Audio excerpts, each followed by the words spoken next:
প্রাণের অধিকে বেশি যার দাম, রাহমাতাল লিল আলামিন। প্রাণের অধিকে বেশি যার দাম, রাহমাতাল লিল আলামিন। জানো কি তোমরা তাহার নাম, রাহমাতাল লিল আলামিন। অসহায়ের বুকে যে জন গোপনে করে সওয়ার, দরুদ পড়ে সুবহে ও শাম, রাহমাতাল লিল আলামিন। বৃহত্তর রাজশাহী অঞ্চলের নওগাঁ জেলার সদর উপজেলার ভবানীগাথী পূর্বপাড়া জুলহুলাইফা জামে মসজিদ প্রাঙ্গণে অনুষ্ঠিত মাহফিল ইন্তেজামে কমিটি কর্তৃক আয়োজিত ৪৫তম বার্ষিক ওয়াজ মাহফিল ২০২৫।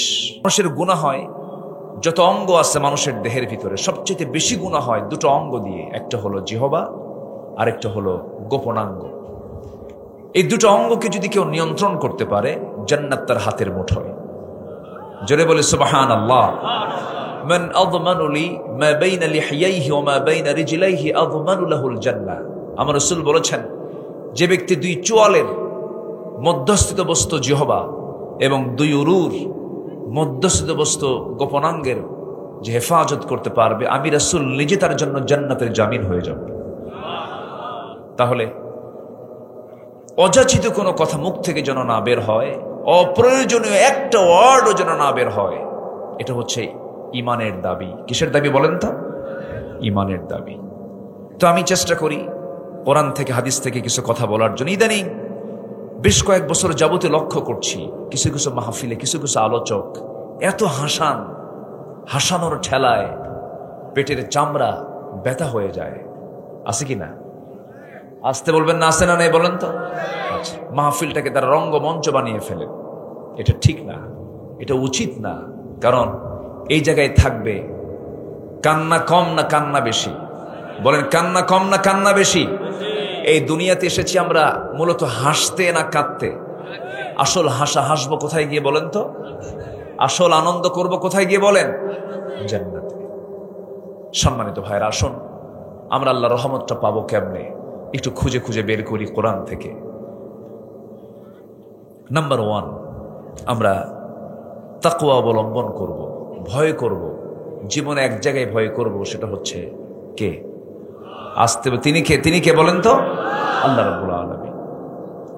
আল্লাহ রাব্বুল আলামিন বলেন সূরাতুল হুজুরাত আয়াত নাম্বার 13, মহান রাব্বুল আলামিন বলেন, ইয়া আইয়ুহান নাসু ইন্না খালাকনাকুম মিন যাকারিন ওয়া উনসা ওয়া জাআলনাকুম শুউবান ওয়া ক্বাবাইলা লিতাআরাফু ইন্না আকরামাকুম ইনদাল্লাহি আতকাকুম ইন্নাল্লাহা আলীমুন খাবীর। জোরে বলুন আল্লাহু আকবার। হে মানব মণ্ডলী, আমি তোমাদেরকে সৃষ্টি করেছি এক নর এবং নারী থেকে, এক পুরুষ এক নারী থেকে সৃষ্টি করেছি, অর্থাৎ আদম এবং হাওয়া থেকে সৃষ্টি করেছি, এবং বিভিন্ন গোত্রে ভাগ করেছি, বিভিন্ন ভাষা দিয়েছি যেন তোমরা একে অপরকে চিনতে পারো। চায়নায় চলে যাবে, চায়নার মানুষের চোখ নাক বলে দেবে এরা চায়না, এদের ভাষাও ভিন্ন। জাপান চলে যাবে, ভাষা ভিন্ন। ইন্ডিয়া চলে যাবে, ভাষা ভিন্ন। এই নওগাঁর সব উপজেলার ভাষা কি একরকম নাকি বলেন? টানের কম বেশি আছে না নাই? পোরশার মানুষ, পাতাড়ির মানুষ, ওই যে জবাই বিলের মানুষগুলো, নিয়ামতপুর ছাত্রার মানুষগুলো, আপনি চলে যান আড্ডার দিকে, আপনি চলে যান ওই নওগাঁর শেষ অঞ্চলের দিকে, এই এলাকার সাথে ওই ভাষার মিল আছে নাকি? মিল আছে? ওরা সালাম দিতে পারে না, আসসালামু আলাইকুম, আসসালামু আলাইকুম আগে শালাইয়ার পরে দুলাভাই, পারে না, হয় না। একই জেলা কিন্তু আল্লাহ পাক ভাষাকে চেঞ্জ করে দিয়েছেন। কেন? যে ওই এলাকার মানুষ যখন আপনার এলাকায় আসবে তখন ভাববেন যে এটা তো ওই পাতাড়ি থেকে, আড্ডা থেকে আসছে। আল্লাহ পাক এটাকে পাসওয়ার্ড করে দিয়েছেন, আঞ্চলিক পাসওয়ার্ড, যেন চিনতে যেন ভুল না হয়। সম্মানিত ভাইয়েরা, এই যে মানুষের পরিচয় বহন করে, কেউ বলে আমি চৌধুরী, কি বলে, আছে না এরকম, আছে না? কেউ বলে আমি হলাম চৌধুরী, কেউ বলে হাওলাদার, কেউ বলে প্রামাণিক, কেউ বলে মন্ডল, কেউ বলে সরকার, কেউ বলে সর্দার, কেউ বলে মোগল, কেউ বলে পাঠান, কেউ বলে সৈয়দ, মির্জা, কত খতব, কত লকব, কত প্রকার লকব নিয়ে মানুষ প্রাউড করে। মহান রব্বুল আলামিন বলছেন, না না, এক নর এবং নারী থেকে তোমাদেরকে সৃষ্টি করেছি, বংশ দিয়েছি, গোত্র দিয়েছি, কিন্তু জেনে রেখে দিও তোমাদের সকলের মধ্যে সেই লোকটা আমার কাছে সবচাইতে দামি, সম্মানিত যে বান্দা আমি আল্লাহ আমাকে সবচাইতে বেশি সম্মান ভয় করে। জোরে বলে সুবহানাল্লাহ। তাহলে এখানে আল্লাহ তাআলা মানুষের সম্মানকে মূল্যায়ন করেছেন হলো তার মুহাব্বতকে সামনে রেখে। বান্দা তার আল্লাহকে কেমন মুহাব্বত করতে পারলো, বান্দা তার আল্লাহকে কি পরিমাণ কাছে টানতে পারলো, আল্লাহকে কি পরিমাণ ভয় করতে পারলো, এটাই হলো সম্মানের একমাত্র মাপকাঠি, সম্মান পাওয়ার, মর্যাদা পাওয়ার। সম্মানিত ভাইয়েরা, আমাদের চোখের সামনে আমরা যা দেখি এগুলো বাহ্যিক কিচ্ছু না। একটু নেতা হয়ে গেছে, বিশেষ নেতৃত্ব পেয়ে গেছে, এটা বাহ্যিক কিছু দিনের জন্য। দুনিয়াতে যাদের প্রভাব কম থাকবে, আখিরাতে তাদের প্রভাব বেশি থাকবে। আল্লাহু আকবার বলবেন না? দুনিয়াতে যারা ফকির থাকবে, আখিরাতের জিন্দেগিতে তাদের হিসাবটা বেশি হবে না কম হবে? কম হবে। টাকা আছে, টাকা বেশি আছে যার, হিসাবও বেশি তার। টাকার সঙ্গে হজের সম্পর্ক, টাকার সঙ্গে যাকাতের সম্পর্ক। অতএব আল্লাহ আমাকে যা দিয়েছেন অথবা যা দেন নাই, দুঃখ আফসোসের কোনো কারণ নাই, বুক উঁচু করে বলতে হবে আলহামদুলিল্লাহ। আল্লাহর রহমত পেয়ে যাব আমরা। সম্মানিত ভাইয়েরা, শুধুমাত্র মুসলিম পরিবারে জন্ম নিলেই কিন্তু মুসলমান হওয়া যায় না। ঈমান আলী নাম রাখলে ঈমানদার হওয়া যায় না। ঈমান আনতে হয়, ঈমান থাকতে হয়, ঠিক কিনা বলেন? আমার দেশে বহু লোকের নামই আছে ঈমান আলী, আছে না? ঈমান আলী, কিন্তু নামাজই পড়ে না, আছে কিনা? নাম হলো রমজান আলী, রমজান মাসে দুপুর বেলা ভাত খায়। নাম হলো আতর আলী, গোটা গায়ে গাজার গন্ধ, নাম কি রাখছে? আতর আলী। নাম হলো হিম্মত আলী, সাইকেলের চাকা বাস চলেই শীত হয়ে পড়ে। নাম হলো বাদশা মিয়া, ভিক্ষা করে। কি করে? ভিক্ষা করে। নাম হলো খোকা মিয়া, বয়স হলো 80 বছর, বুড়া মিয়া হয় না, খোকা মিয়াই থেকে যায়। নাম দিয়া বংশগত কৌলিন্য দেখি আল্লাহর সামনে কোনো মর্যাদা পাওয়ার কোনো সুযোগ নাই। আল্লাহর সামনে মর্যাদা পাওয়ার জন্য সেই ব্যক্তি মর্যাদা পাবে যে ব্যক্তি ঈমান আনতে পেরেছে, যে ব্যক্তি মুত্তাকি হতে পেরেছে। জোরে বলি সুবহানাল্লাহ। হয়তো এখন বলবেন হুজুর মুত্তাকি কাকে বলে? যার মধ্যে তাকওয়া আছে। মুত্তাকির গুণগুলো কি কি? মুত্তাকি কারা? এমন জবাব মনে হয় কোরআনে নাই। আসতে বলবেন না, আছে না নাই? কোরআন খুললেই এটার পরিচয় পাওয়া যায়। যারা পারেন ঠোঁট মিলিয়ে বলুন, হুদাল্লিল মুত্তাকিনা আল্লাযীনা ইউমিনুনা বিল গায়বি ওয়া ইউকিমুনাস সালাতা ওয়া মিম্মা রাযাকনাহুম ইউনফিকুন والذين يؤمنون بما أنزل إليك وما أنزل من قبلك وبالآخرة هم يوقنون أولئك على هدى من ربهم দেখতে হবে। নামাজ না পড়ে কি দেখার সুযোগ আছে? নামাজ পড়েই দেখতে হবে। কিন্তু দুঃখ লাগে, নামাজ আমার দেশের মুসলমান শতকরা 5 জন নামাজ পড়ে, আর বাকি 95 জন নামাজ পড়ে না। বেনামাজির নেতা আছে না নাই বলেন তো? আছে। আচ্ছা বলেন তো, আমার দেশে এমন কিছু নেতৃত্ব কি নাই যে নেতৃত্বে নামাজ লাগে না? আছে কিনা বলেন? আছে কিনা বলেন? আছে।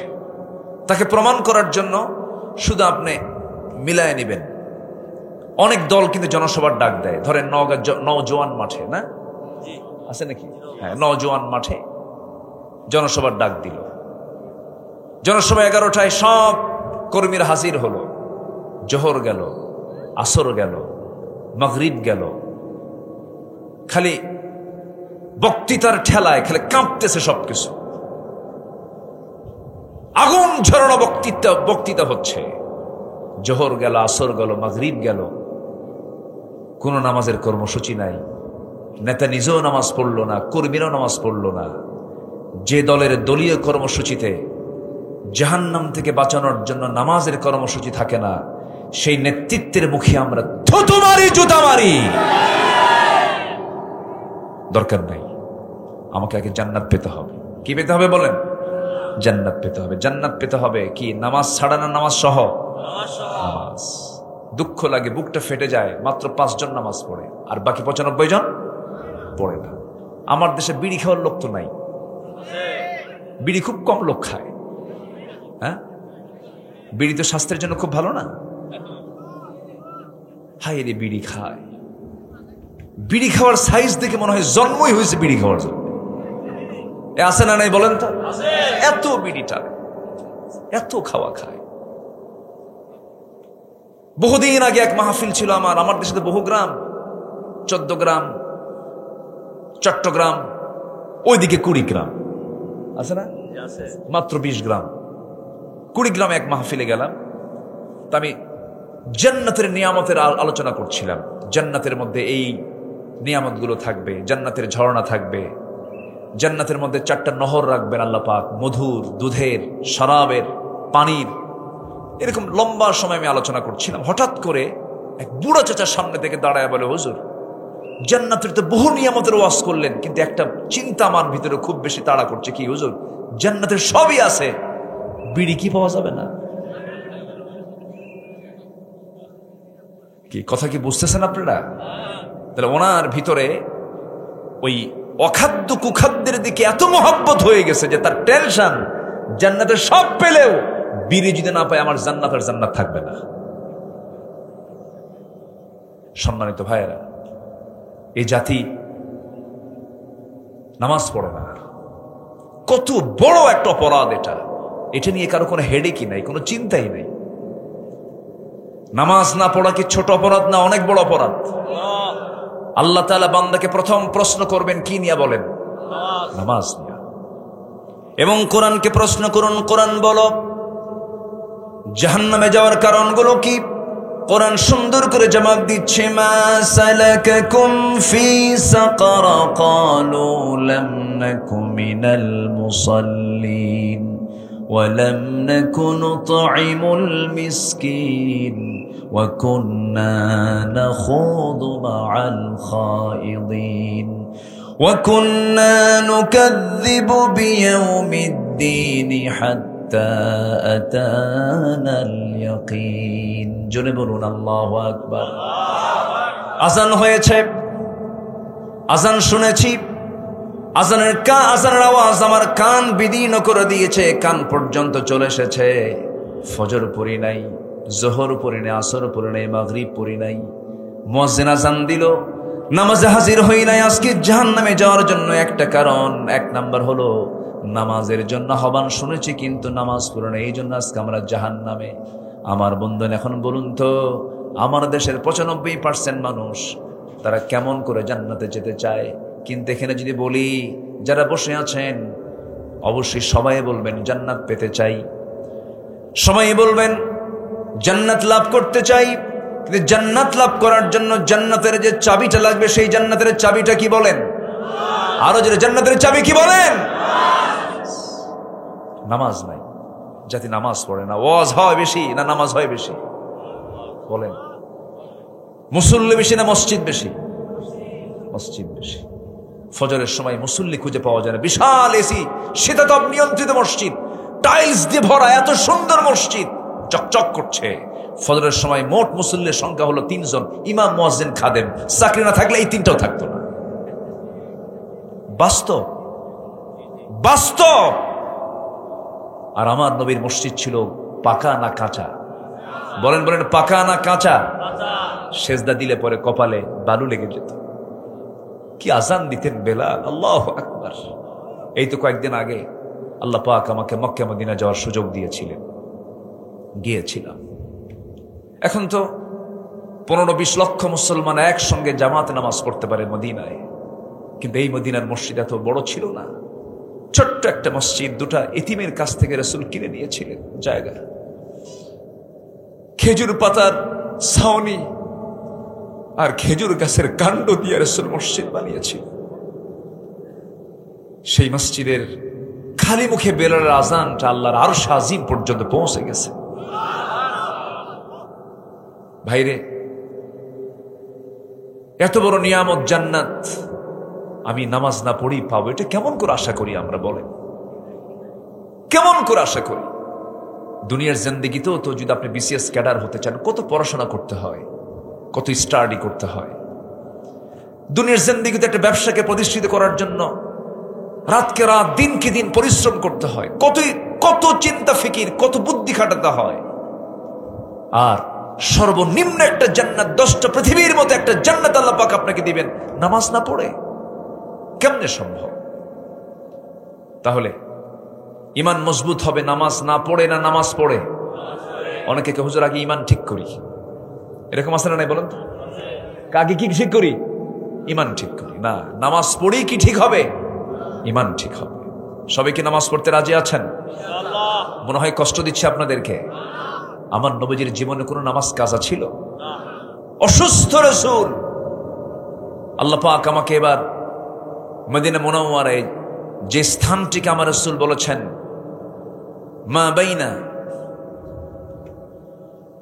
মা বাইনা বাইতি ওয়া মিম্বারি রাওদাতুম মিন রিয়াদিল জান্নাহ, আমার ঘর এবং ওই মিম্বার যেখানে আমি খুতবা দেই, এই মাঝখানে যে জায়গাটা, এই জায়গা হলো জান্নাতের টুকরা। তাহলে দুনিয়াতে একটা জান্নাতের টুকরা আছে না নাই বলেন তো? আছে। বলেছেন মুহাম্মদ সাল্লাল্লাহু, আল্লাহ পাক আমাকে এবার দীর্ঘ সময় ওখানে বসে থাকার তৌফিক দিয়েছিলেন। দীর্ঘ সময়, অনেক লং টাইম।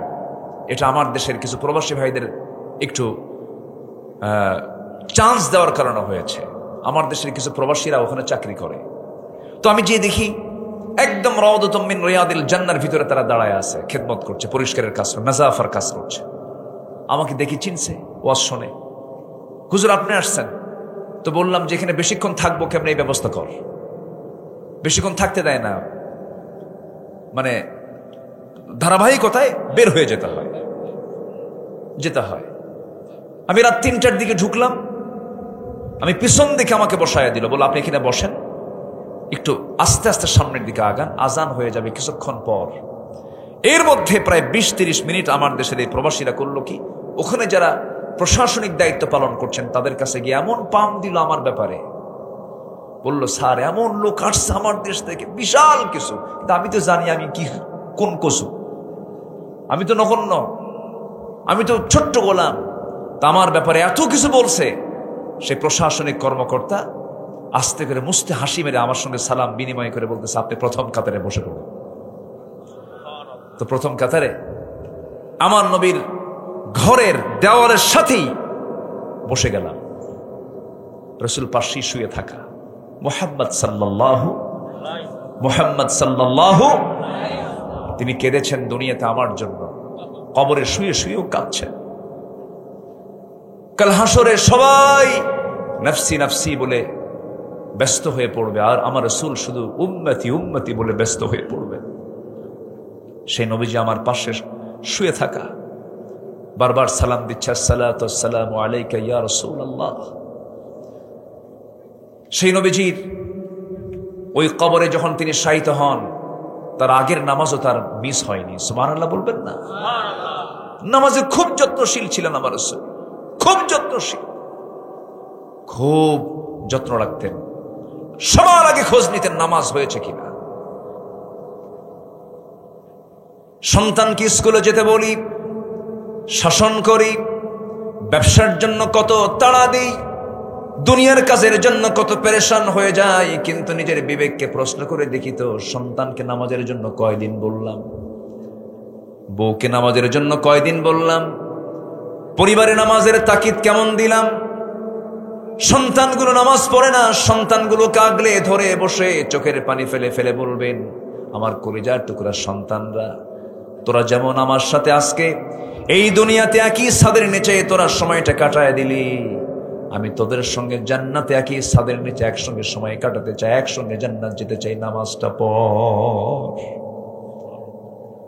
আমার বন্ধুগণ, সবাই দায়ী, সবাই দাওয়াত দিতে হবে, সবাইকে দিনের কাজ করতে হবে। কোরআন শুধু আলেমদের জন্য নাজিল হয় নাই, কোরআন শুধু হাফেজদের জন্য নাজিল হয় নাই, কোরআন সবার জন্য নাজিল হয়েছে, হুদাল লিন্নাস ওয়া বাইয়িনাতিম মিনাল হুদা ওয়াল ফুরকান। আমার নবীজি নামাজের এত গুরুত্ব দিয়েছেন, রাসূল মারা যাবেন, আম্মা জান আয়েশার ঘরেই তার ইন্তেকাল হয়েছে। আম্মা জান আয়েশার ঘরে আমার নবীর স্ত্রী আম্মা জান আয়েশার উরুতে মাথা রেখে রাসূল শেষ নিঃশ্বাস ত্যাগ করেছেন। রাসূল যখন দুনিয়া থেকে বিদায় নেবেন, সেই সময় সর্বশেষ শব্দ চয়ন করেছেন, আয়েশা, আমার উম্মতের জন্য বড় পেরেশান রে আমি, আমার উম্মতকে বলে দিবা আমার উম্মতরা যেন অন্তত কখনো 5 ওয়াক্ত নামাজ না ছেড়ে দেয়। জোরে বলি সুবহানাল্লাহ। কয় ওয়াক্ত নামাজ বলেন তো? 5 ওয়াক্ত নামাজ। আমার নবীজি উঠতে পারেন না, নবীজির প্রচন্ড মাথা ব্যথা, নবীজির প্রচন্ড জ্বর, মুখ চোখগুলো গরম হয়ে গেছে, লাল হয়ে গেছে, একবার কপাল গরম হচ্ছে, একবার ঘেমে যাচ্ছেন আমার রাসূল। ইতিমধ্যে সাইয়েদনা বেলাল যখন কাদা কাদা কণ্ঠে যখন আযান দিয়েছেন, আমার নবীজি একাকী দাঁড়ানোর চেষ্টা করিয়া মাথা চক্কর মেরে পড়ে যাবেন, আম্মা জান আয়েশা তাকে ধরে ফেললেন, হুজুর আপনি তো পারছেন না। রাসূল বলছেন, আয়েশা রে, জামাতে নামাজ পড়ার সুযোগ বুঝে আমি আর পেলাম না। আফসোস করছেন, জামাতে বললাম না, মনে হয় আমি জামাতে নামাজ পড়তে পারবো না আয়েশা, আমি আর পারতেছি না। ওরে আয়েশা, আমার বন্ধু আবু বকরকে বলে দাও, আমার বন্ধু আবু বকর যেন আমার মুসাল্লায় দাঁড়ায় জামাতের নামাজটা আদায় করে দেয়। এই কথা যখন জানিয়ে দেওয়া হলো সাহাবীদের মাঝে, সাহাবীদের মধ্যে কান্নার রোল পড়ে গেছে, আহারে রাসূলের পিছনে বুঝে আর নামাজ পড়তে পারবো না। সাহাবীরাও কান্দে, সেই কান্নার আওয়াজ আমার নবীর কানে চলে এলো আম্মা জান আয়েশার ঘরে থেকে। সব কাঁদতেছে, আমার রাসূল বলছেন, আয়েশা রে, নামাজটা শুরু হয়ে গেছে, সাহাবীরা কান্দে কেন, আমারে দেখাও। জানালার কাছে চলে গেলেন, উকি মেরে দেখলেন নবীজির চোখের কোনা বেয়ে বেয়ে টপ টপ করে পানি পড়ছে, গাল ভিজে যাচ্ছে। রাসূল কাঁদতেছেন, আম্মা জান আয়েশা তার চোখের পানিগুলো হাত দিয়ে মুছে দিচ্ছেন আর বলছেন, ইয়া রাসূলুল্লাহ, আপনার উম্মতরা সেজদায় পড়ে পড়ে আল্লাহর হক আদায় করছে, নামাজ পড়ছে, আপনি কেন কাঁদেন? রাসূল বলছেন, আয়েশা রে, আমার এই চোখের পানি দুঃখের নয়, এই চোখের পানি আমার চরম আনন্দের পানি। জানো আয়েশা, এই নামাজ কায়েমের সংগ্রাম করতে গিয়ে আমার দাঁত কাফেররা ভেঙে দিয়েছে, দেখো দাঁত নাই, আমার কোমর ভেঙে দিয়েছে খন্দকে, তায়েফে মেরে মেরে এই যে দাগ, এই যে দাগ, এই যে দাগ, গোটা শরীর আমার দাগ হয়ে গেছে আয়েশা। মক্কার মানুষগুলো নামাজ পড়তে দেয় নাই, রুকুতে চলে গেছে, গোটা পিঠের উপরে উটের পচানারি ভরে চাপায়া দিয়েছে। এত কষ্ট করে সেই নামাজ রাষ্ট্রীয় পর্যায়ে আজকে কায়েম হয়ে গেছে, এই জন্য আয়েশা রে, চরম আনন্দে আমার চোখ দিয়ে পানি বের হয়ে গেছে। আম্মা জান আয়েশা একদিন বলছেন, ইয়া রাসূলুল্লাহ, আপনি আমার জন্য একটু দোয়া করুন। আমার নবীজি হাত উঁচু করে দোয়া করছেন, আল্লাহ আমার আয়েশার আগের পরের সমস্ত গুনাহগুলো তুমি আল্লাহ মাফ করে দাও। এই দোয়া করার সঙ্গে সঙ্গে আম্মা জান আয়েশা এতটাই খুশি হয়ে গেলেন। রাসূল বলছেন, আয়েশা তুমি এত খুশি হলে কেন? তিনি বলছেন, ইয়া রাসূলুল্লাহ, আমার জীবনের শ্রেষ্ঠ দিন, আপনি আমার জন্য এমন দোয়া করেছেন, আমার জীবনে আর কোনো গুনাহ নাই। রাসূল বলছেন, আয়েশা রে, এই দোয়া শুধু তোমার জন্য করি না, আমি প্রত্যেকটা দিন আমার সব উম্মতের জন্য এই দোয়াটা করি। জোরে বলি সুবহানাল্লাহ। আমরা কাকে ভয় করব? কাকে কাকে কাকে? আল্লাহকে। 1 নম্বর গুণ হচ্ছে তাকওয়া অর্জন করব। জোরে বলি ইনশাআল্লাহ। আর জোরে বলি ইনশাআল্লাহ। আল্লাহর ভয়ে নামাজ পড়বো। কয় ওয়াক্ত? 5 ওয়াক্ত নামাজ। বোনকে বলবো, ভাইকে বলবো, ছেলেকে বলবো, মেয়েকে বলবো, মাকে বলবো, সবাইকে বলবো, আসো না জাহান্নাম থেকে বাঁচার জন্য নামাজে দাঁড়ায় যাই। পরিবারকে নামাজ দিয়ে সাজিয়ে ফেলবো। জোরে বলি ইনশাআল্লাহ। রাজি আছেন তো সবাই? রহমত পেতে হলে 15টা উপায়। কয় নাম্বার বললাম? রহমত পাওয়ার জন্য তাকওয়া। রহমত পাওয়ার জন্য কি? তাকওয়া। নাম্বার 2, আমি খুবই খুশি একটা লোক নড়াচড়া করছেন না। এত ভদ্রচিত আচরণ আপনাদের আমাকে খুবই আনন্দ দিচ্ছে। আমি খুব তৃপ্তি বোধ করছি। এত রাত হওয়ার পরেও একটা লোকের কোনো নড়াচড়া নেই। আমি আল্লাহর শুকরিয়া আদায় করছি, আলহামদুলিল্লাহ। এটা যেন শেষ পর্যন্ত অব্যাহত থাকে, আল্লাহ কবুল করুন।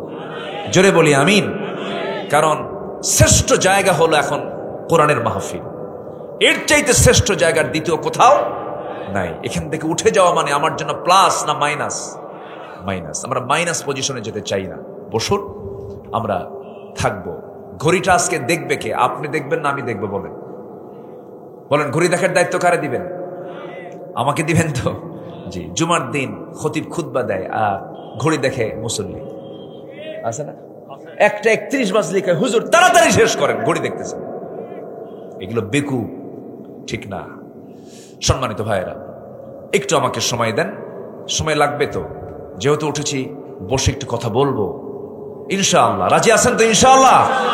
শুধু আপনি আমার কথাগুলো শুনছেন না, আমার প্রত্যেকটা শব্দ চয়ন, প্রত্যেকটা কথা আগামীকালকের ভিতরে কোটি কোটি মানুষের কাছে আমার এই আলোচনার মেসেজটা সব জায়গায় চলে যাবে। একটু বসুন। নাম্বার 2 হলো, রহমত পেতে হলে রাগ দরকার না ধৈর্য দরকার? বলেন, রাগ দরকার না ধৈর্য দরকার? ধৈর্য। ধৈর্য এমন একটা বৃক্ষের নাম, সে শুধু সুফল দিয়ে দেয়, ভালো রেজাল্ট দেয়, ভালো ফল দেয়। আর রাগ এমন এক অযোগ্যতা, রাগ আছে যার, ধ্বংস আছে তার। কয়েকদিন আগে এক মহিলা আমারে ফোন দিয়ে বলে, হুজুর আমার স্বামী সকালেও তালাক দেয়, বিকেলেও তালাক দেয়।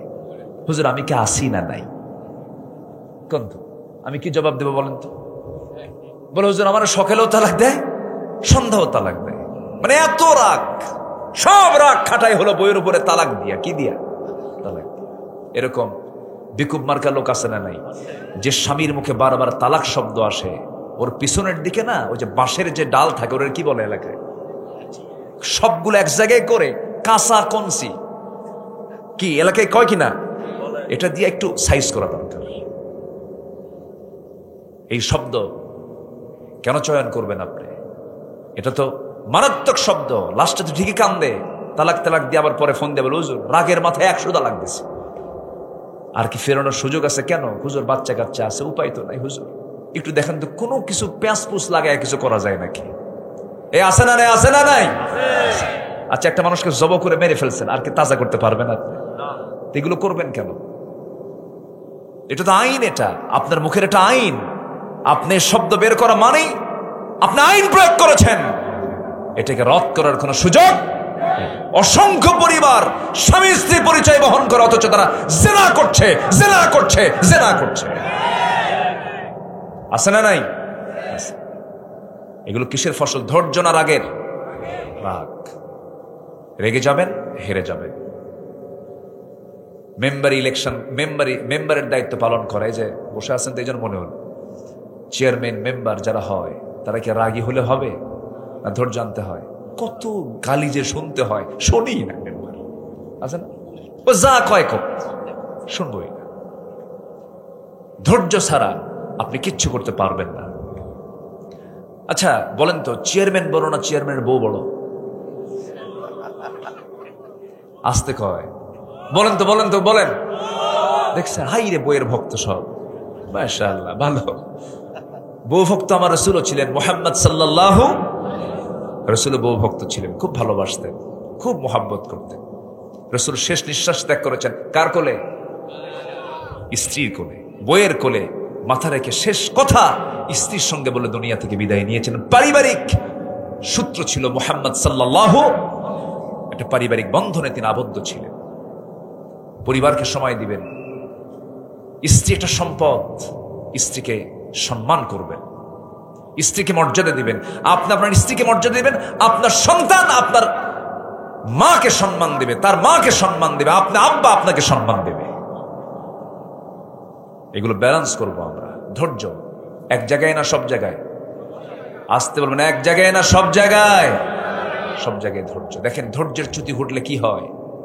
ছাত্ররা কোটা বিরোধী আন্দোলন চালাচ্ছে, এই কোটার সংস্কার এটা হবে না, মেধার যাচাই করে আমাদেরকে আমাদের যোগ্যতার মূল্যায়ন করা হোক। আন্দোলন করলো, আন্দোলন চলতেছে তুঙ্গে, হঠাৎ করে একদিন বলেই ফেললো রাজাকারের নাতিপুতিরা চাকরি পাবে।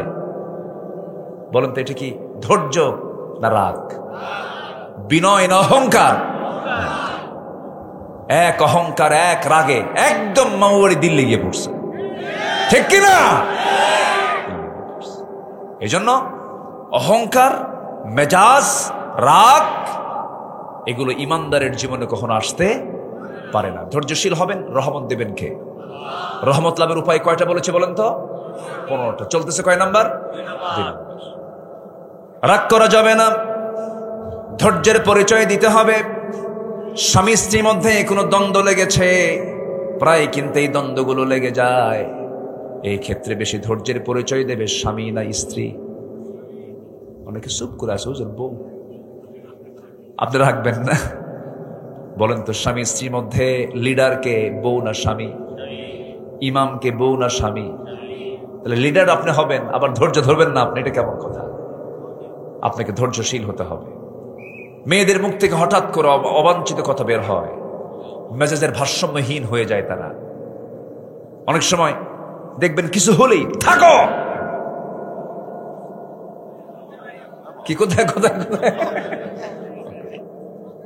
এটা কমন, তাদের একটা বলি থাকে, এটা রাগ করে। এত কষ্ট করে সংসার করলাম, এরকম বলে। এটা মেয়েদের নেচার, এটা মাথায় রাখতে হবে। মেয়েদের সৃষ্টি করা হয়েছে সোজাহার না বাঁকাহার? সোজা না বাঁকা? খলিকাত মিন দিলাইন, বাঁকাহারে বানানো হয়েছে, সোজা করতে যাওয়া ভেঙে যাবে। বলেছেন মুহাম্মদ সাল্লাল্লাহু। একটু প্রশংসা করতে হয় মেয়েদের, প্রশংসা করলে খুব খুশি হয়, তেল মারলে খুব খুশি। একটু প্রশংসা সূচক শব্দ প্রয়োগ করতে হয়, বোঝাতে হয়। পুরুষকে ধৈর্যের পরিচয় দিতে হবে স্ত্রীর চাইতে কম না বেশি? বেশি। আমার মায়েরা খুব খুশি, হুজুর ভালো করে কর। আমার বন্ধুগণ, আল্লাহ রাব্বুল আলামিন বলেন وَأَطِيعُوا اللَّهَ وَرَسُولَهُ وَلَا تَنَازَعُوا فَتَفْشَلُوا وَتَذْهَبَ رِيحُكُمْ وَاصْبِرُوا إِنَّ اللَّهَ مَعَ الصَّابِرِينَ। জোরে বলুন আল্লাহু আকবার, আরো জোরে আল্লাহু আকবার। আমার রাসূল রাগী ছিলেন না, ধৈর্যশীল ছিলেন, ধৈর্যশীল ছিলেন। ধৈর্যের তিনি পিরামিড ছিলেন। মুসা আলাইহিস সালাতু ওয়াস সালাম রাগী মানুষ ছিলেন, উনিও ধৈর্যশীল ছিলেন। হয়তো আমরা অনেকে জানি, তার নামটা শুনলে মনে হয় রাগী মানুষ না, তার মধ্যে ধৈর্য ছিল। এই রাগী লোকটা ছাগল চড়িয়েছেন 10 বছর। কত বছর বলেন? আচ্ছা বলেন তো, ছাগল চষান কি সহজ কাজ না কঠিন কাজ? ছাগল কি সোজা জাত না বাঁকা জাত? কেমন বাঁকা, খুব তেড়া। ছাগল যারা চড়েন তারা টের পান, ছাগল চড়তে পারলে দুনিয়া চড়ান যাবে, এত বাঁকা। ও যদি একবার ব্রেক মারে, ব্রেক মারা বোঝেন তো, সামনের 2 পা যদি একবার মাটিতে গেড়ে দেয়, দড়ি ছেড়ে যা, আমি যাব না। এত বাঁকা একটা প্রাণী। সেই বাঁকা প্রাণীকে, ছাগলকে চড়ালেন সাইয়েদনা মুসা আলাইহিস সালাতু ওয়াস সালাম 10 বছর। কত বছর বলেন? 10 বছর। শুধুমাত্র রাগ কমানোর জন্য। কি কমানোর জন্য বলেন? রাগ কমানোর জন্য। খুব রাগী লোক ছিলেন। এই মোবাইল আছে সাথে, মনে হয় আওয়াজ হচ্ছে। আমার বন্ধুগণ, একটু কান লাগাবেন, মনোযোগ দিয়ে শুনবেন। 10 বছর ছাগল পালনের দায়িত্ব তিনি পেলেন। সর্বশেষ দিন ছাগলগুলো নিয়ে যখন মাঠ থেকে নিয়ে আসতেছিলেন, হঠাৎ করে ছাগল পাল থেকে একটা ছাগল একাকে একদিকে দৌড় মারা শুরু করে দিয়েছে। সেই সিটকে পড়া সেই ছাগলটা ধরার জন্য নবীও দৌড়াচ্ছেন, ছাগলও দৌড়াচ্ছে। শেষ পর্যন্ত ছাগলকে ধরতে ধরতে তিনি হাঁপসে গেলেন, ঘরমাক্ত হয়ে গেলেন। ছাগলটাও ঘেমে গেছে, এমন রাগ উঠছে। ছাগলটা ধরে 2 পা 2 হাতে ধরে শূন্যে চড়েছেন। কি মারবেন? আসার মারবেন, খুব রাগ উঠছে। কিন্তু লক্ষ্য করে দেখেন ছাগলটা থরথর করে কাঁপে, চোখে মুখে ভয়, লোমকূপ দিয়ে ঘামগুলো টপ টপ করে পড়তেছে। তিনি মনে মনে চিন্তা করলেন, আহারে বেচারা ছাগল রে, তোর তো কোনো জ্ঞানী নাই, তোর তো কোনো ইলম নাই, তোরে মায়েরা কি লাভ হবে? তার মধ্যে একটা ধৈর্য চলে আসলো, বুঝ চলে আসলো। ছাগলটার দুই হাত থেকে আস্তে করে ছেড়ে দিয়া বুকের সঙ্গে ছাগলকে জড়িয়ে রেখে তিনি আদর করলেন, স্নেহ দিলেন, রহমত করলেন, বরকত দিয়ে দিলেন, তার আদর করলেন। আল্লাহ বলছেন, মুসা তোমার রাগ কমে গেছে, ধৈর্যশীল হয়ে গেছে, আমি তোমার নবুয়ত দিয়ে দিলাম। যেরকম সুবহানাল্লাহ। তাহলে বিয়া আগে না ধৈর্য আগে? হ্যাঁ, এটা মনে রাখেন, ধৈর্য আগে। ব্যবসা আগে না ধৈর্য আগে? ধৈর্য আগে। সব জায়গায় ধৈর্য লাগবে, ধৈর্য ছাড়া কিচ্ছু হবে না। এই যে বসে আছেন, বলেন তো ওয়াজ আগে না ধৈর্য আগে? ধৈর্য আগে। বসে থাকতে হবে। শয়তান তো লেগেই আছে, বোঝেন না? শয়তান ওঠ বারবার বলে, আপনি কবেন না, বসে থাকতে হবে। ধৈর্য, আমরা ধৈর্যশীল হব। জোরে বলি ইনশাআল্লাহ। একজন নবীর গায়ে 18 বছর ঘা ছিল, ঘা, গন্ধ, পোকা। কে বলেন তো? বলেন কে কে কে? আইয়ুব আলাইহিস সালাম। কোনদিন কি তিনি ধৈর্যহীনতার পরিচয় দিয়েছেন? একবার কি বলেছেন আল্লাহ তুমি কি করলা এটা? বলছেন? পরিবার চলে গেছে, সংসার ওলটপালট হয়ে গেছে অসুস্থতায়। দুঃসময় তো সবাই থাকে না, দুঃসময় সবাই থাকে, অনেকে দৌড় মারে। দৌড় মারে কিনা বলেন? দৌড় মারে। ওই দুঃসময়ে কেউ তার পাশে ছিল না। 18 বছর ধরে এত বড় জটিল রোগে আক্রান্ত হলেন, কুষ্ঠ রোগে আক্রান্ত হলেন। আল্লাহর পয়গম্বর একটাবারও তিনি মনক্ষুণ্ণ হলেন না। কিন্তু জিহবা পর্যন্ত ঘা যখন পৌঁছে গেছে, জিহবায় লাগে। আল্লাহকে বলছে, আল্লাহ সব জায়গায় ঘা দিয়েছে, কোনো দুঃখ নাই, জিহবায় ঘা দিও না, কারণ তোমার নামের জিকির করবো কেমনে? তোমার নামের জিকিরটা আমি কেমনে করব? আল্লাহ তোমার নামের জিকির করার জন্য অন্তত জিহবাটাকে অক্ষত রেখে দাও। আল্লাহ বলেন, আইয়ুব আমি তোর সকল পরীক্ষা আমি তোর 5 নাম্বার দিয়ে দিলাম। আইয়ুব তোর হারানো যৌবন, হারানো সৌন্দর্য আমি আল্লাহ আমি তোর আবার ফেরত দিয়ে দিলাম। যেরকম সুবহানাল্লাহ। ধৈর্য। আমার ভাইরা, আমার বন্ধুগণ, এই দুনিয়াতে যত অর্জন হয়েছে ধৈর্যের মধ্য দিয়ে অর্জন হয়েছে। ধৈর্য ছাড়া কোনো অর্জন সম্ভব নয়। ধৈর্যশীলদের সঙ্গে আল্লাহ রাব্বুল আলামিন আছেন। আল্লাহ কি সুন্দর করে বলছেন। নাম্বার 3 হলো ইবাদতে মনোনিবেশ দেওয়া। 2টা চলে গেছে, এখন আমরা আসি ইবাদতে মনোযোগী হওয়া। ইবাদত 2 প্রকার, অবহেলার ইবাদত আর একটা হচ্ছে মনোযোগের ইবাদত। অনেকে নামাজে দাঁড়ায় কিন্তু খেয়াল টিয়াল কিচ্ছু নাই, আছে না? এরকম আছে না? আছে না? আছে কিনা বলেন? আছে। নামাজের মজা তারা পাবে না। কোন এক রমজান মাসে আমি মদিনায় শেষ রাত্রে আমি কিয়ামুল লাইলে নামাজে দাঁড়ায় গেলাম। ইমাম সাহেব নামাজে দাঁড়ায় গেলেন, লম্বা 2 রাকাত নামাজ পড়লেন। লম্বা 2 রাকাত নামাজ আমার যতটুকু মনে পড়ে, সেই দিন 40 থেকে 50 মিনিট মাত্র 2 রাকাত নামাজ তারা আদায় করতে পেরেছেন, শেষ করেছেন। যেরকম আল্লাহু আকবার। মাত্র কয় রাকাত? 40 থেকে 50 মিনিট সময় লেগেছে। নামাজের মধ্যে মজা যদি না পাওয়া যায় তাহলে কি থাকা যাবে? মজা পেতে হবে। নামাজের একটা মজা আছে, ইবাদতের একটা মজা আছে, একটা স্বাদ আছে। সেই স্বাদটা পাওয়ার জন্য সবার আগে শর্ত হলো মনোযোগ দেওয়া। কি দেওয়া বলেন তো? মনোযোগ দেওয়া। সাইয়েদনা আলী জিহাদের ময়দানে যুদ্ধ করতে গিয়ে পায়ের মধ্যে তীরবিদ্ধ হয়ে যুদ্ধ ময়দান থেকে ফিরে এসেছেন। তীর যখন ঢোকে, সোজা ঢুকে যায়, সহজে কি বের হয়? সহজে কি বের হয়? টান দিয়ে বের করার সময় কিন্তু উল্টা দিকে সহজে বের হয় না। চরম কষ্ট পাচ্ছেন তিনি। সব সাহাবীরা পরামর্শ করলো কি করা যায়। নবীর কাছে বলা হলো, হুজুর আলীর তো এই অবস্থা হয়েছে, কি করি আমরা? আমার রাসূল বলছেন, শোনো, স্বাভাবিকভাবে তোমরা তার পা থেকে তীর বের করতে পারবা না, ও কষ্ট পাবে, খুব কষ্ট। কিন্তু আমি জানি আমার আলীর নামাজের মধ্যে মনোযোগিতা কেমন, আমি জানি। তোমরা আলীকে নামাজে দাঁড়াতে দাও, নামাজের মধ্যে তোমরা তার পা থেকে টান মেরে তীরটা বের করে নিবা। একটু আস্তে কর সুবহানাল্লাহ, আর জোরে কর সুবহানাল্লাহ। নামাজের মধ্যে একটু মশা পড়লে পরে আছে কিনা?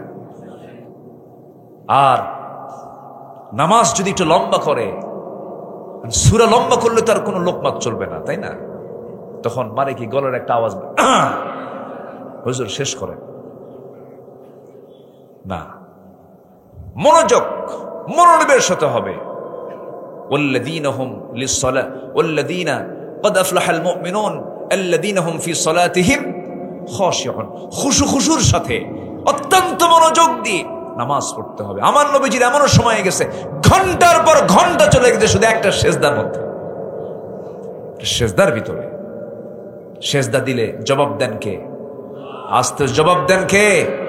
আপনি সেজদার মধ্যে আপনি যা চাবেন আল্লাহ তাই কবুল করবেন। কেন কবুল করবেন না? তিনি কবুল করার জন্য তিনি তো আছেন, তিনি তো আবার কবুল করবেন। আমি ডাকবো, আমার ডাকে সাড়া খেয়ে দিবেন। কে দিবেন? আল্লাহ দিবেন। কিন্তু মনের মতো করে চাইতে হবে, মনোযোগ দিয়ে চাইতে হবে। আমরা সকল ইবাদতে আমরা মনোযোগী হব। জোরে বলি ইনশাআল্লাহ। আল্লাহ রাব্বুল আলামিন বলেন, وَمَا أُمِرُوا إِلَّا لِيَعْبُدُوا اللَّهَ مُخْلِصِينَ لَهُ الدِّينَ حُنَفَاءَ وَيُقِيمُوا الصَّلَاةَ وَيُؤْتُوا الزَّكَاةَ وَذَلِكَ دِينُ الْقَيِّمَةِ। জোরে বলুন আল্লাহু আকবার। ইখলাস ঠিক থাকতে হবে, একমাত্র আল্লাহর জন্যই সবকিছু করতে হবে। চোখের পানি বারবার ফেলার চেষ্টা করতে হবে কার সামনে বলেন? আল্লাহর পছন্দের বান্দা তো তারাই। আল্লাহ রাব্বুল আলামিন বলেন, ওয়াল্লাযীনা ইয়াবিতুনা লিরাব্বিহিম সুজদান ওয়া কিয়ামা ওয়াল্লাযীনা ইয়াকুলুনা রাব্বানা ইসরিফ আন্না আযাবা জাহান্নাম ইন্না আযাবাহা কানা গরামান ইন্নাহা সাআত মুস্তাকাররাও ওয়া মুকামা। জোরে বলুন আল্লাহু আকবার। ইমানদার বান্দা তো তারাই, আল্লাহর রহমানের প্রিয় বান্দা তো তারাই। রাত যখন গভীর হয়ে যায় নরমাল বান্দাগুলো ঘুমিয়ে পড়ে, বিশেষ বান্দাগুলো সেজদায় পড়ে পড়ে ডুকরে ডুকরে শিশু বাচ্চার মতো হাউমাউ করে কান্দে আর বলে, আল্লাহ আমারে মাফ করে দাও, অমুক দিন গুনাহটা করছি, অমুক দিন পাপটা করছি, অমুক দিন আমি অমুক পাপের সঙ্গে জড়িয়েছিলাম, আল্লাহ তুমি আমারে মাফ করে দাও। চোখের পানিগুলো যদি আল্লাহর ভয়ে যদি কোনো বান্দা ফেলতে পারে, 7 সমুদ্রের পানি দিয়া জাহান্নামের একটা কিনার কেউ নিভাতে পারবে না। কিন্তু কোন বান্দা যদি একমাত্র আল্লাহর ভয়ে 1 ফোঁটা চোখের পানি যদি ফেলতে পারে, ওই 1 ফোঁটা চোখের পানি আল্লাহ রাব্বুল আলামিন 7টা জাহান্নাম নিভায়া দিয়ে তার জন্য 8টা জান্নাত খুলে দিবে। আমরা কাঁদবো কার কাছে ভাই? আসতে বলবো না, কাঁদবো কার কাছে? আল্লাহর কাছে।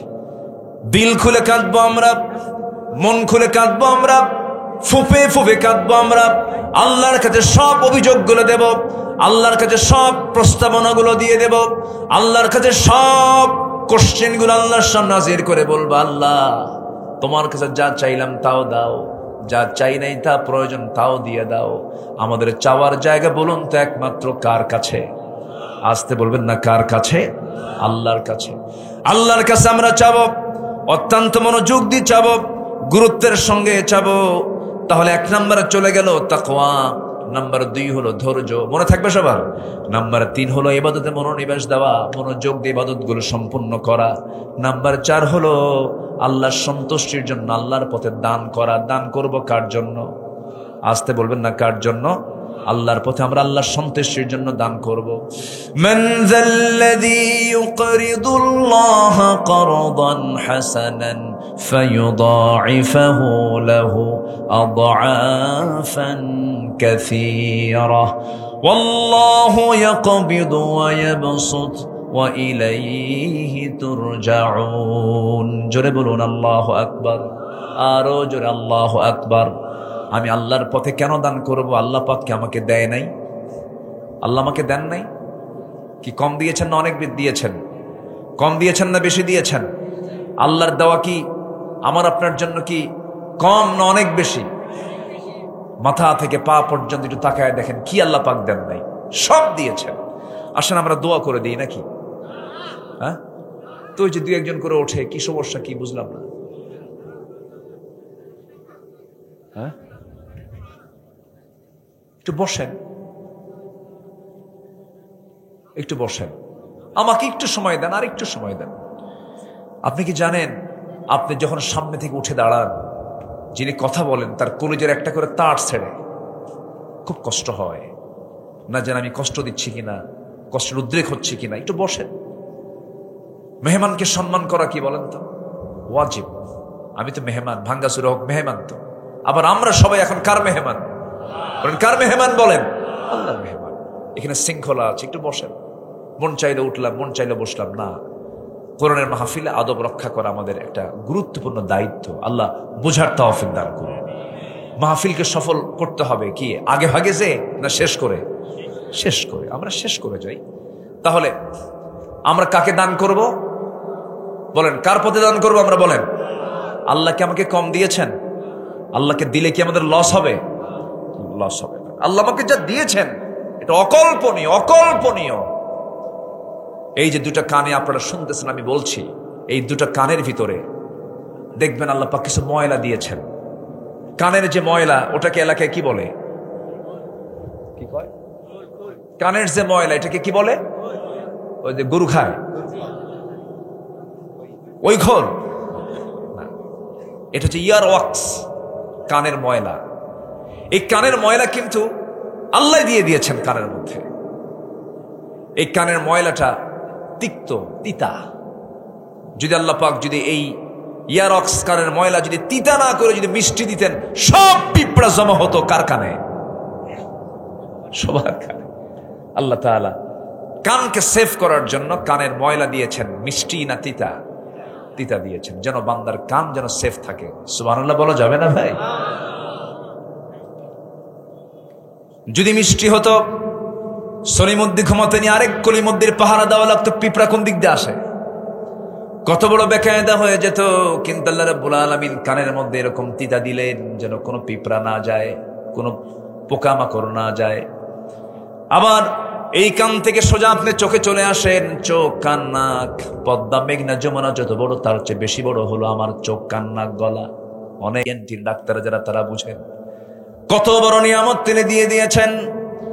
দেখেন চোখ, আল্লাহ রাব্বুল আলামিন কত বড় নিয়ামত দিয়ে দিয়েছেন। এই চোখের পানি আল্লাহ রাব্বুল আলামিন লবণ করেছেন না মিঠা করেছেন? বলেন বলেন, কি করেছেন? লবণ করেছেন, খরা করেছেন। কিন্তু আমরা খাই কি পানি? কি পানি খাই? কিন্তু চোখের পানি কি হয়ে যায় বলেন? মেশিন ছাড়া। মেশিন ছাড়া লবণ হয়? তাহলে মেশিন আছে না নাই? বলেন, প্রত্যেক চোখে মেশিন আছে না নাই? বলেন। আমি খাচ্ছি মিঠা, আর চোখে জমা হচ্ছে কি পানি? লবণ পানি। লবণ পানি জমা হচ্ছে, লবণ করে দিয়েছেন। চোখটাকে লবণ পানিতে ভাসমান করেছেন।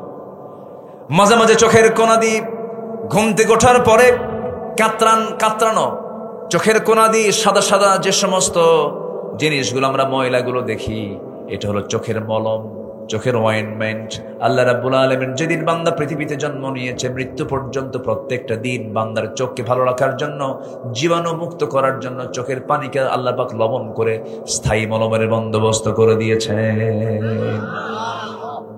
আমার বন্ধুগণ, প্রতি মিনিটে মানুষ 15 থেকে 20 বার পলক ফেলে। 15 থেকে 20 বার পলক ফেলে। এই পলক শুধু পড়েই না, বরং প্রতিটা বার পড়ার সময় অস্ত্র থেকে লিকুইড ছড়িয়ে দেয় পুরো চোখে। এর ফলে চোখ থেকে আর্দ্র ধুলাবালি, ক্ষতিকর জীবাণু থেকে মুক্ত। পলক হলো চোখের প্রাকৃতিক ওয়াইফার, যা ঘুমের মধ্যেও চোখের সুরক্ষা নিশ্চিত করে। প্রতিদিন আমাদের চোখে গড়ে 1 মিলিলিটার অস্ত্র তৈরি হয়, যা স্বচ্ছ অথচ অত্যন্ত কার্যকর এক তরল পদার্থ। এই অস্ত্রের মধ্যে থাকে লাইসোজাইম নামের এক প্রাকৃতিক অ্যান্টিবায়োটিক, যা চোখকে ব্যাকটেরিয়ার আক্রমণ থেকে রক্ষা করে। যখন মানুষ বেদনায় ভরাক্রান্ত হয় আর আল্লাহর ভয়ে কান্দে, কাঁপতে থাকে, তখন বান্দার চক্ষু বেয়ে বেয়ে কি পড়ে বলেন? পানি বের হয়, অস্ত্র বের হয়, গালের উপর দিয়ে এটা চলে আসে। এই অস্ত্র আবার চোখের বাইরের অংশে পুষ্ট অক্সিজেন সরবরাহ করে। কর্নিয়াতে রক্তনালী থাকে না, তাই চোখকে রক্ষা করার জন্য শুকিয়ে যাওয়া সেই ব্যাকটেরিয়া ক্ষয় রোধ করে সংক্রমণ থেকে, ব্যাকটেরিয়ার আক্রমণ থেকে বান্দার চোখ আল্লাহ রাব্বুল আলামিন সম্পূর্ণ জীবাণু মুক্ত করে দেন। জোরে কোন সুবহানাল্লাহ। কে চালান? চোখকে চালান, চোখকে চালান। আর চোখ দিয়ে দেখে কে? আল্লাহ দেখে না? চোখ চালান কে? আর চোখ দিয়ে দেখে কে? বান্দা। আল্লাহ চোখ চালায় নেন, কি সুন্দর করে চালিয়ে দিয়েছেন। আমাদের দুই চোখে প্রায় 27 কোটি 40 লক্ষ ফটো রিসেপ্টর নামক নিয়োজিত শ্রমিক আল্লাহর হুকুমে তারা সর্বক্ষণ কাজ করছে। 27 কোটি 40 লাখ ফটো রিসেপ্টর। আল্লাহু আকবার বলেন, কম কথা? কিভাবে এই চোখকে আল্লাহ পাক আমাকে সাজিয়ে দিয়েছেন, সুন্দর করে আমাকে দেখিয়ে দিয়েছেন, দেখার সুযোগ দিয়েছেন এই চোখ দিয়া। আপনি নারীর দিকে তাকায় আপনি অস্থির হয়ে যাচ্ছেন, নারীর জন্য পাগল হয়ে যাচ্ছেন, অথচ যে চোখ আল্লাহ বানিয়েছেন শুকরিয়া আদায় করব নারীর না আল্লাহ? আল্লাহ। এই চোখ যদি না থাকতো আমি দেখতেই পারতাম না। অবদান কার? অতএব আমরা দান করব কাকে? কার পথে খরচ করব? কার পথে খরচ করব বলেন? আল্লাহর পথে। এই জন্য মাঝে মাঝে সৃষ্টিগুলোকে নিয়ে একটু গবেষণা করতে হয়। আল্লাহ পাক বান্দাকে এই জন্য বলছেন, কি সুন্দর করে দেখেন, আলাম নাজআল লাহু আইনাইনি ওয়া লিসানান ওয়া শাফাতাইনি ওয়া হাদাইনাহু নাজদাইন। জোরে বলুন আল্লাহু আকবার, আরো জোরে বলুন আল্লাহু আকবার। আমার বন্ধুগণ, আল্লাহ বলছেন, বান্দারে আমি টানা টানা দুইটা চক্ষু দিলাম, সুন্দর দুটি ঠোঁট দিলাম, আবার সুন্দর একটা জিহবা দিলাম। জিহবাকে আল্লাহ পাক শুকনা রেখেছেন না ভিজা রেখেছেন? বলেন বলেন বলেন। মানুষজন ঘুমায় তখন বুঝে শুকনা হয়ে যায় না আরো বেশি ভেজা থাকে? ভেজার ঠেলায় বালিশ ভিজা শেষ। কি ঠিক কিনা বলেন? বালিশে কি পড়ে? বলেন কি পড়ে? লালা পড়ে। আল্লাহু আকবার বলবেন না ভাই? আল্লাহ সারা জীবন আমার জিহবাকে আল্লাহ পাক ভিজায় রেখেছেন, সারা জীবন ভিজিয়ে রেখেছেন। একটু শুকনা হলে রুচি আসে, জ্বর হলে মুখ তিতা হয়ে যায়। মুখ কি হয়ে যায়? সব খাবার কি লাগে? তিতা লাগে। তখন বোঝা যায় যে হ্যাঁ, লালার কি বরকত আর জিহবার স্বাদের কি মজা, তখন টের পাওয়া যায়। আল্লাহ পাক বলছেন, বান্দা কি সুন্দর তোকে একদম সিক্ত করা জিহবা দিয়েছি, ভিজানো জিহবা দিয়েছি, এবং সে লালাতে কোনো স্বাদ রাখি নাই। স্বাদ রাখলে তুই মিষ্টির স্বাদ পেতি না, তুই পুটির স্বাদ পেতি না। আজকে কমিটিতে খাওয়াইছে আমারে আল্লাহ, তুমি জান্নাতের খাবার খাওয়াও। কই? খুব খাওয়াইছে আলহামদুলিল্লাহ। একদম ভর্তা থেকে শুরু করে একদম সবকিছু। কি খাবেন কি আপনি? মানে দেখার ঠেলায় খাওয়া শেষ। অনেক আয়োজন করেছে তারা। এই যে এত প্রকারের স্বাদ, কিন্তু জিব্বা কয়টা? যদি এটা নাট বল্টু সিস্টেম হতো, ব্যাগ ভর্তি 50টা জিব্বা নিয়ে যেতে হবে। গরু গোশত খেলে নাট বল্টু দিয়ে লাগাও। কি কথা বোঝেন নাই? লাগাবেন কখন, খাবেন কখন? জিব্বা একটা, 1000 খাবার। সুবহানাল্লাহ বলেন। আল্লাহ পাক কি নিয়ামত দিয়ে দিয়েছেন। জিহবা কয়টা? একটা। আর খাবার অসংখ্য।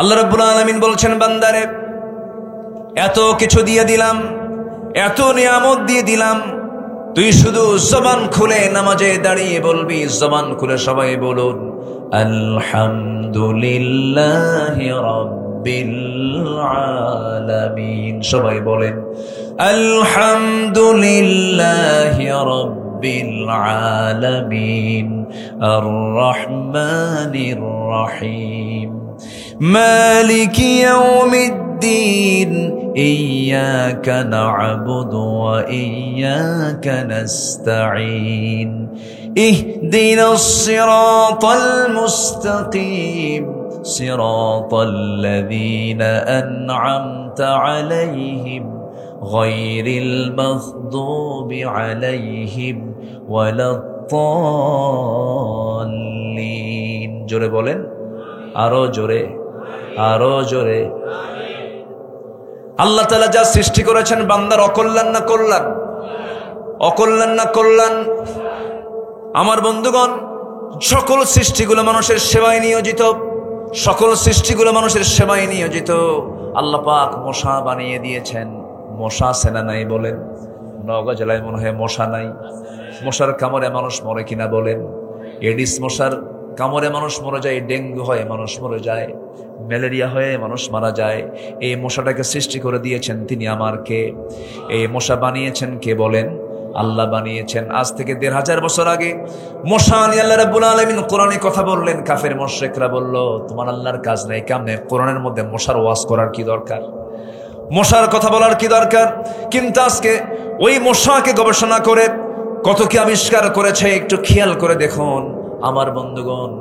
মশা যখন ঘরের মধ্যে আপনি কোথাও দেখতে পান না, রাতের বেলা ঘুমিয়ে পড়ছেন, চতুর্দিকে জানালা লাগানো, লাইট দেখে দেখলেন কোথাও মশা নাই, কিন্তু আপনি লাইট অফ করা মাত্রই যখন ঘুমাতে গেছেন মশারি টাঙ্গান নাই, নাকের কাছে কানের কাছে সে সারেগামা পাধানিশা আছে কিনা বলেন? ও দেখলো কেমনে আপনাকে? আল্লাহ তাআলা মশার ভিতরে এমন একটা শক্তি দিয়েছেন, ৭৫ ফুট দূর থেকে টের পায় এখানে কোন সলির মধ্যে শুয়ে আছে। ৭৫ ফুট দূর থেকে, আল্লাহু আকবার বলে। আমি আপনি টের পাই না, মশা ঠিকই খুঁজে পায়। মশা যখন কারো শরীরে বসে ও কি বলে, সলির মধ্যে আমি কিন্তু আসলাম, কয়। আপনি কি টের পান? টের পান না। হঠাৎ করে আপনার দেহে মশাটা বসে পড়ে। মশা বসে আগেই হুল ফুটায় না, আগে কি করে জানেন? অ্যানেস্থেসিয়া করে। কি করে?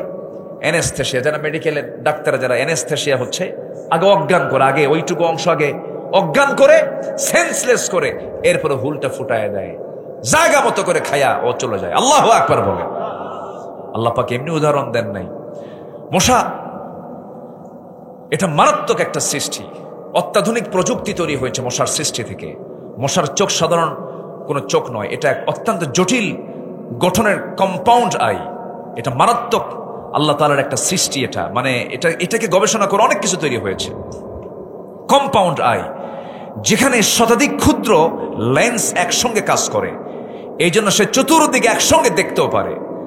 আজকে আধুনিক বিজ্ঞান ঠিক একই টেকনোলজি ব্যবহার করে ডিফেন্স ড্রোন, সেলফ ড্রাইভিং কার, রোবোটিক ভিশন সিস্টেমে এগুলো আবিষ্কার করেছে। প্রকৃতির এক ক্ষুদ্র সৃষ্টি হয়ে উঠেছে প্রযুক্তির বিশাল অগ্রগতির এক মূল অনুপ্রেরণা। অথচ আল্লাহ রাব্বুল আলামিন আজ থেকে ১৫০০ বছর আগে এই মশার উদাহরণ দিয়ে দিয়েছেন। যেরকম সুবহানাল্লাহ, ইন্নাল্লাহ লা ইস্তাহি আন ইয়াদরিবা মাসালান মা বাউদাতান ফামা ফাওকাহা। আল্লাহু আকবার বলে। আচ্ছা, এখানেই শেষ নয়।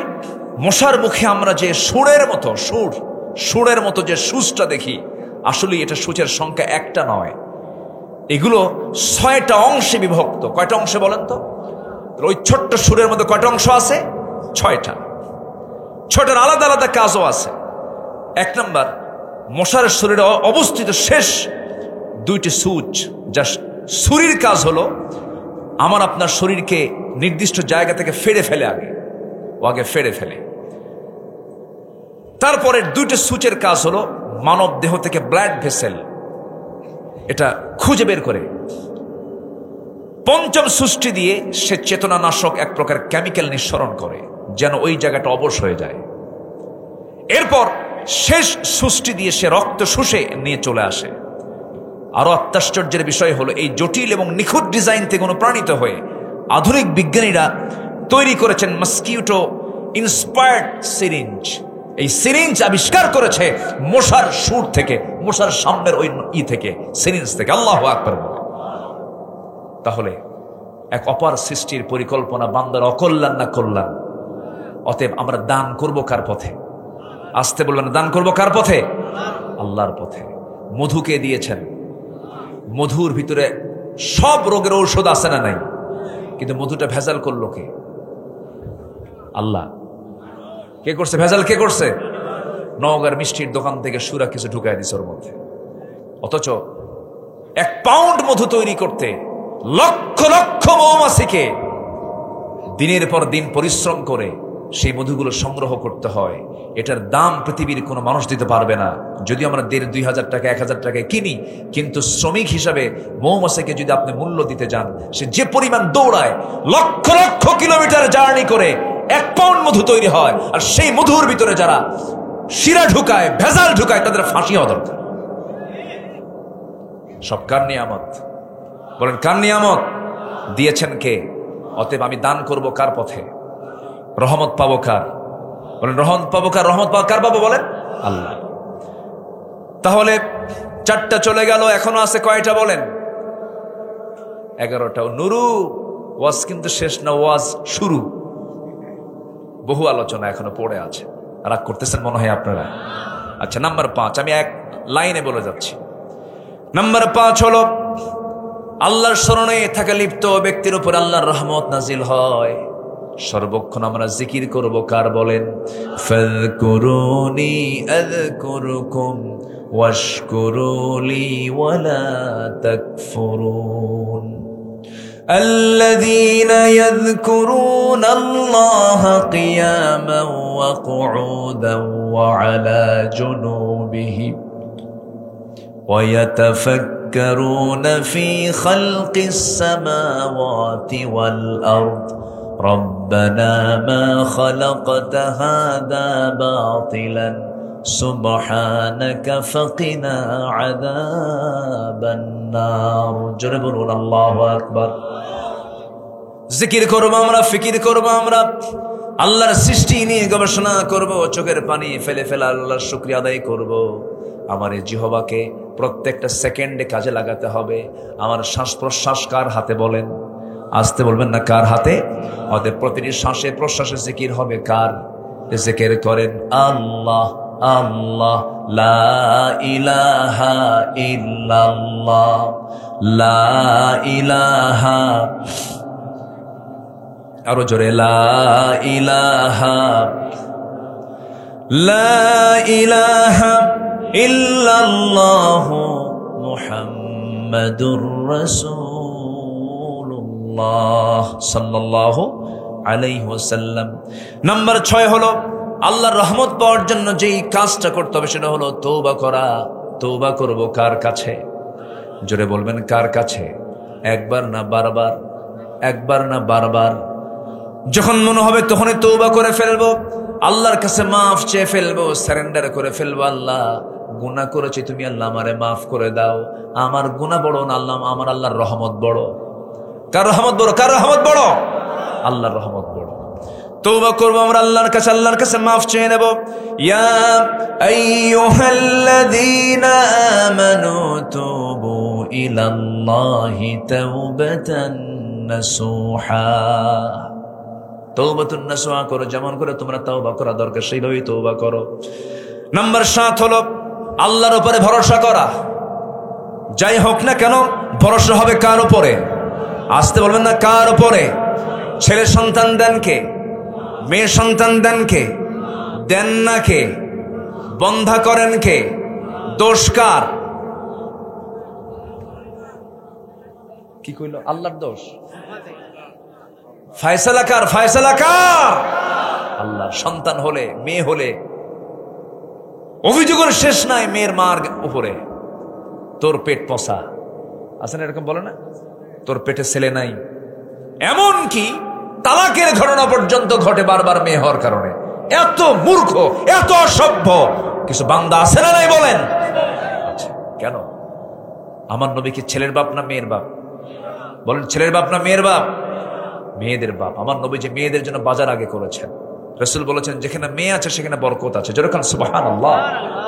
নবীজি সম্পত্তি ভাগ করতে নিয়ে আগে বলেছেন আল্লাহ পাক, ছেলের ভাগ না মেয়ের ভাগ? লিযযাকারি মিসলু হাযিল উনসাইন, আগে মেয়ের ভাগটা বুঝায় দাও। কিন্তু ভাইরা অত্যন্ত প্রতারণা করে সমস্ত মনের সম্পদে যুগের পর যুগ ধানের জমি খায়া 10 বছর 15 বছর পাড়ি দিয়ে পরে জমি খাইছে, বোনের সম্পত্তি দেয় আরেক জমি থেকে। ঠিক কিনা বলেন? এরকম প্রতারণক ভাই মনে হয় নওগাঁ জেলায় নাই। আসতে বলবেন না, আছে না নাই? দেয় না। বলবো বলবো কিছু বলবো, যে উঠবে ভাববো ওই ভাইটা বোনের সম্পত্তি দেয় নাই। বলেন, বোনকে সম্পত্তি দেয় না। বাপ মারা গেছে কোন দিন, মাঝে মাঝে পাম্পট্টি দেয়, একটু আসো দাওয়াত দেয়, মিষ্টি মিষ্টি খাওয়ায়। বগুড়ার দই, নাটোরের কাঁচাগোল্লা, যশোরের খই সবকিছু হাজির করে পাম্পট্টি দিয়ে থুয়ে দেয়। 2 ভরি স্বর্ণের একটা চেন দিয়া কোটি টাকার সম্পদ নেওয়ার ধান্দায় থাকে। এমন প্রতারক ভাই আছে না নাই বলেন তো? আচ্ছা, আবার মাঝে মাঝে ওয়াজ করে, বোন একটা কথা বলি কি, অংশ নিলে কিন্তু ধ্বংস হয়। দেখছেন কত বড় পাক্কা শয়তান। মানে শয়তান দেখার জন্য দূরে যাওয়া লাগবে না, যে কয় অংশ নিলে ধ্বংস হয় ওটাই দেখতে শয়তানের মতো, পাক্কা শয়তান। বোনকে সম্পত্তি বুঝাই দিতে হবে, মন খারাপ করে না খুশি করে? বলেন বলেন বলেন বলেন, মন খারাপ করে না খুশি করে? খুশি মনে বোনকে সম্পত্তিগুলো বুঝাই দিতে হবে। বোন এইদিকে আসো, তোমার অংশ তুমি নিয়ে চলে যাও, আমার 2 বিঘা তোমার। বলেন, ভাইয়ের 2 বিঘা, বোনের 1 বিঘা। কার হুকুম? কার হুকুম? এটা কার হুকুম? মেয়েদের কি লস? পুরুষের আয় আছে, ব্যয় আছে, মহিলার কোনো ব্যয় নাই, কিন্তু কি আছে? বলেন কি আছে? আয় আছে। মেয়েদের শুধু আয় কিন্তু ব্যয় নাই, যা আসে সব শুধু জমা হয়, কিন্তু নিচের তলির কোনো ফুটা নাই। পুরুষের তলির ফুটা আছে, চলে যায়, সম্পদ থাকে না, ক্ষয় হয়। স্বামীর দায়িত্ব বউকে দেখে না, বউয়ের দায়িত্ব স্বামীকে দেখা। বলেন বলেন, কে দেখবে? স্বামী দেখবে না বউ দেখবে? স্বামী দেখবে বউকে, এটা দেখা ফরজ। এটা দেখা কি ফরজ। বউ যদি 100 কোটি টাকার মালিক হয়, বউ যদি কয় আমি তোমারে দেব না কিছু, কোনো গুনাহ হবে না। হয়তো মানবতার খেলাফ হতে পারে, কিন্তু অধিকার হচ্ছে স্ত্রীর, স্বামী তার সম্পূর্ণ খরচ বহন করবে। এই দায়িত্ব কে দিয়েছেন বলেন? আল্লাহ দিয়েছেন। এত কিছু দেওয়ার পরও মেয়েরা কয় আল্লাহ আমাদের কোনো দাম টাম দেয় নাই, অথচ মেয়েরা রাজরানীর মতো বসে বসে খাবে, পুরুষ মানুষ খাওয়াবে, এরপরও কয় ইসলাম ঠকাইছে। নাউজুবিল্লাহ বলবেন না? যেরকম নাউজুবিল্লাহ। তাহলে সন্তান ছেলে হোক মেয়ে হোক, বুক উঁচু করে বলবো নাউজুবিল্লাহ। যেরকম বলেন বলেন, কি বলবো কি বলবো কি বলবো? আমার এক মুসল্লি হেডমাস্টার, শিক্ষক, ওনার 7টা মেয়ে। কয়টা মেয়ে বলেন তো? 7টা মেয়ে। আবার স্ত্রী গর্ভে বাচ্চা আসছে, 9 মাস পার হয়েছে, বাচ্চা এবারও হয়েছে মেয়ে। তাহলে বাচ্চা হলো মোট কয়টা? মেয়ে কয়টা হলো? 8টা। হুজুর আমার 9ম মেয়ে যখন, 8ম মেয়ে যখন হলো, গোটাল গোষ্ঠী আমার বাড়িতে এসে হাজির। সবার চোখ এরকম বড় বড়, মনে হয় কত বড় যে আমি দাগিয়া আসামি। আমারে বলে শরম নাই, লজ্জা নাই, একটার পর একটা নিশ্চয়ই, থাও আর নিতে যেও না, এই বাচ্চার নাম রেখে দাও ইতি, সমাপ্তি, আর না চাই না। হে হেডমাস্টার শিক্ষিত মানুষ তো, সচেতন মানুষ, বুঝে। বলতেছে হুজুর এরা সব এরকম পরামর্শ দিল, আমি বললাম আমার সন্তানের নাম রেখে দিলাম আশা, মানে আরো আসুক। কথা বুঝেন না? তাহলে মানে আল্লাহর শুকরিয়া আদায় করার মতো বান্দা দুনিয়াতে আছে না নাই? আচ্ছা, জানেন মেয়েরা কত বরকতের।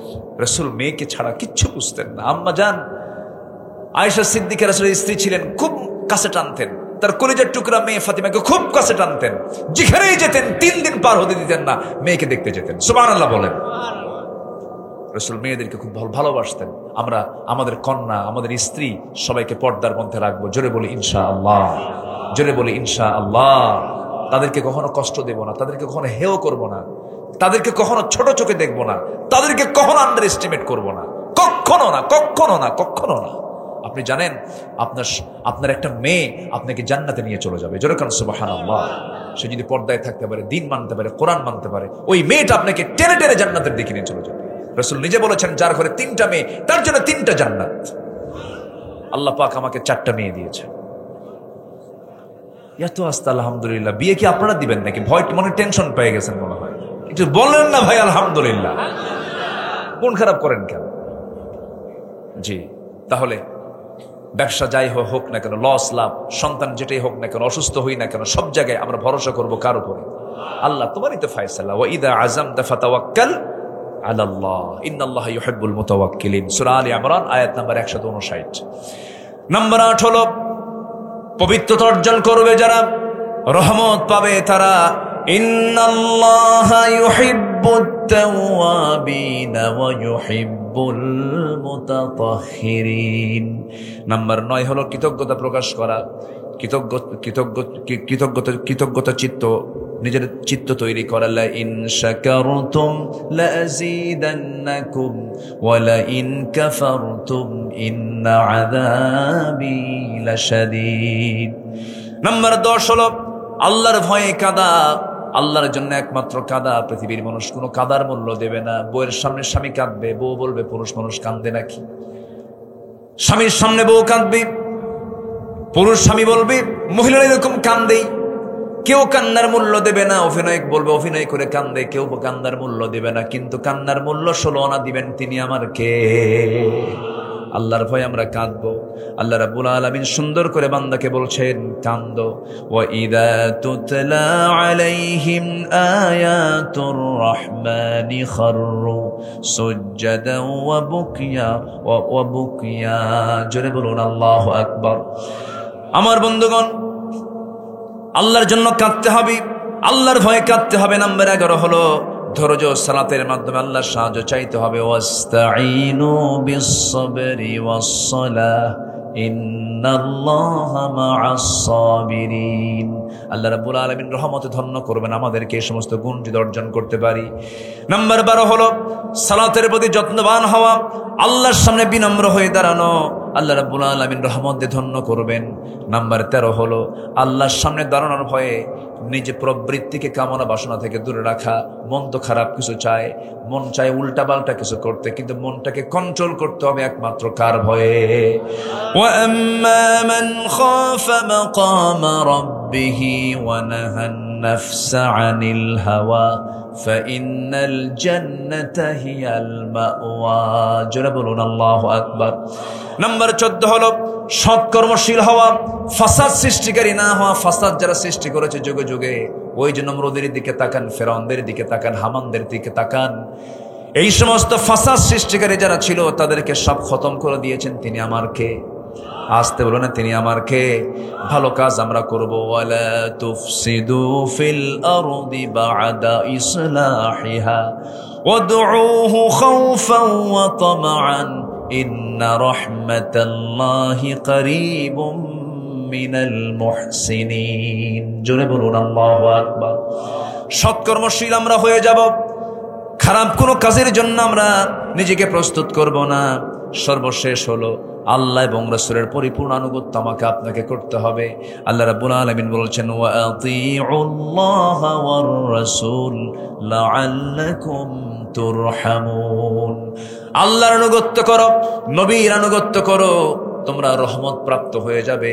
এই 15টা কাজ যদি কোনো বান্দা করে, রহমত দিয়ে আল্লাহ পাক তাকে একদম ঘেরাও করে রাখবেন, রহমত দিয়ে তাকে বেষ্টন করে ফেলবেন। আল্লাহর রহমত প্রাপ্ত বান্দার ঠিকানা হবে জাহান্নাম না জান্নাত। আল্লাহ কবুল করুন। জোরে বলি আমিন। আরো জোরে আমিন, আরো জোরে আমিন, আরো জোরে আমিন। অনেক কষ্ট দিয়ে ফেলতেছি মনে হয় আপনাদের, নাকি? সম্মানিত ভাইয়েরা, রহমত প্রাপ্তর জন্য আর দুনিয়াতে যদি আমরা কোনো বারাকাত পেতে চাই, দুনিয়ার বারাকাত পাওয়ার জন্য কোরআনটাকে রাখতে হবে এক জায়গায় না সব জায়গায়, এক জায়গায় না সব জায়গায়, কাগজের পাতায় পাতায় না সমাজের পাতায় পাতায়। সমাজের পাতায় পাতাও থাক, কাগজের পাতায় পাতাও থাকবে, সমাজের পাতায় পাতায় থাকবে। কোরআনে কারীমের মধ্যে চুরির বিধান আছে না নাই? যাকাতের বিধান আছে না নাই? খুনের বিধান আছে না নাই? এই বিধানগুলো রাষ্ট্রীয় পর্যায়ে কায়েম হওয়া, আপনারা কি মনে করেন এটা কি দরকার আছে? আসতে বলেন দরকার আছে? প্রয়োজন নাই এরকম মনে করার কিছু লোক আমার দেশে মুনাফিক মার্কা লোক আছে না নাই? আছে। কোরআনটাকে আমরা জায়গা মতো পৌঁছায় দিতে চাই। কোরআন রাষ্ট্রীয় পর্যায়ে কায়েম হোক। সবাইকে চান? সবাইকে চান? সব দেখা শেষ, সব দেখা শেষ করেছি 54 বছরে। পাকিস্তান পিরিয়ডের দেখেছি আইয়ুবের শাসন, দেখেছি দেশে মুজিবের ভাষণ,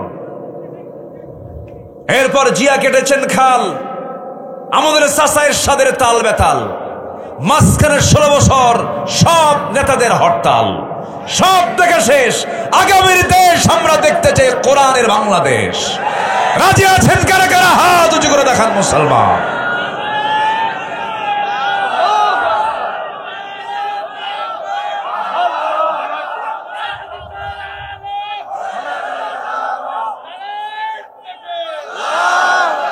আল্লাহ কবুল করুন। জোরে বলি আমিন, আরো জোরে আমিন।